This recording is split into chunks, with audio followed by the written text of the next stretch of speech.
Hi everyone, I'm here with George Skoufis, and he's come all the way from Canberra, originally from Melbourne, and really excited to be interviewing him about his lived experience with eating disorder.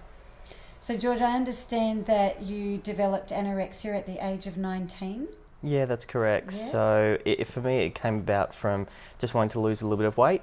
From that point, I got addicted to the numbers on the scales, and I equated a reduction in my weight to, I guess some sort of feeling of happiness and that I was moving in the right direction with my body image and self-worth, and that eventually led into full-blown anorexia over a period of about sort of 6 months, and that led me down the road of an eating disorder. Can you identify, like before the obsession with the number on the scale started, as you just mentioned, can you identify any thoughts or were there any circumstances in your life happening at that time that may have blended in with the thoughts you had about the number on the scale? Look, not one specific thing I can take it back to, but I can certainly recall throughout my teenage years being, I guess, someone that really struggled with self-confidence and self-worth in a lot of ways. Now, body image was a huge thing for me. I never liked the way I look. I wouldn't take my top off at the beach, things like that. And that was ever present from teenage years. Yeah. And then just general, sort of shyness and not feeling confident around people I didn't know, and that's where I think it sort of came from, wanting to sort of look better, look a certain way that I felt, particularly through those teenage years when you're starting to get attracted to the opposite sex and you think they've got a certain image of the way you should look. Yeah. For me, that sort of was always in the background, and then eventually I think that's what sort of led to it. Do you have brothers and sisters? One younger brother, 4 years younger, Michael. Okay. Well, I don't know why I asked that first. That's okay. You can ask anything you like. So at that time, do you see that was there any risk factors other than your lack of confidence? I think for me, I've got quite an obsessive personality. So if I am into something, I become very headstrong, very obsessive, compulsive about it. And I think that's probably, I think I've got a predisposition to something like an ED with my personality type.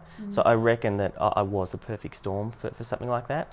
That, like I said, I saw the numbers, and therefore I was obsessive towards bring it down in any way I could over time. And initially it wasn't in major ways, but suddenly you drop breakfast, and then you drop a little bit of lunch, and then all of lunch, and then you drop all the snacks, and then you drop all the water. And so it's something that I think my personality type lended itself to developing an ED with the issues with self-confidence and lack of self-worth in all that.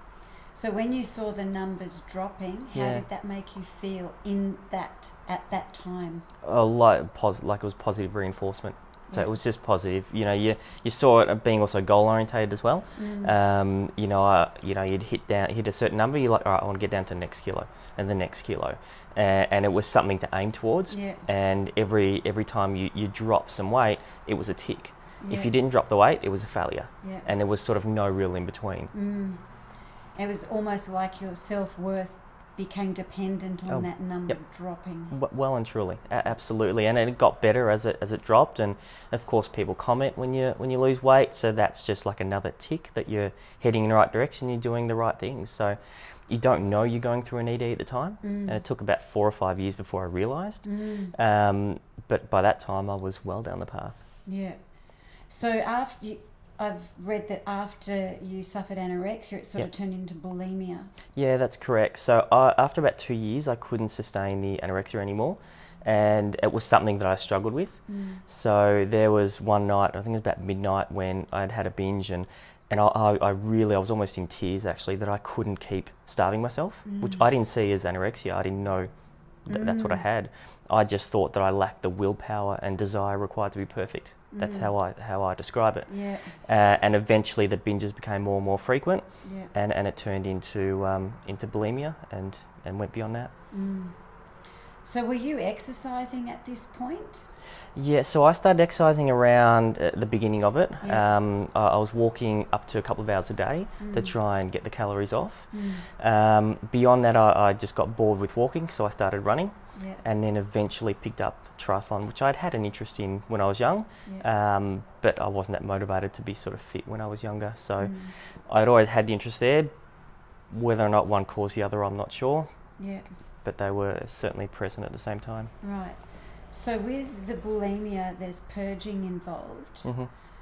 A lot of people don't understand that if you participate in aerobic activity and purging, that there's a real medical danger on your heart.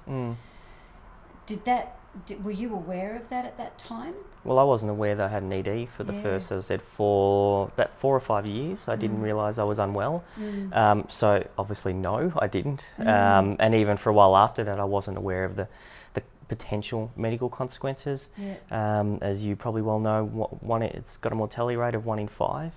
It's incredibly high, and it's a very dangerous illness. But you don't think about that. All you think about is, I need to get thinner, I need to look better, I need to look a certain way. That's all that plays on your mind. And the fact that I said I wasn't aware that I was ill, let alone the consequences. Yeah, I think for when eating disorders are described as body image issues, people think that it's all about how we look, and I know that it becomes very complicated when our self-worth is based on that. And it's like you said, you don't think about or consider or may even know about the damage that's happening inside with especially cardiac problems and gastrointestinal problems, because your self-worth is so wrapped up in keeping those behaviours up. So I can understand how difficult it would have been.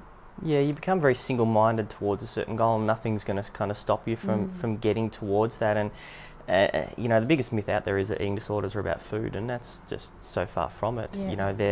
I sort of describe it as being an inability to cope with some sort of trauma or issue in your life that manifests itself into an ED. And for everyone, that's different.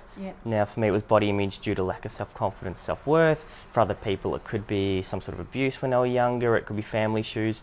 It's different for everyone, but it's not as simplistic to say, oh, you can't control what you eat, or you just don't like how you look in an outfit. It's not that at all. Exactly.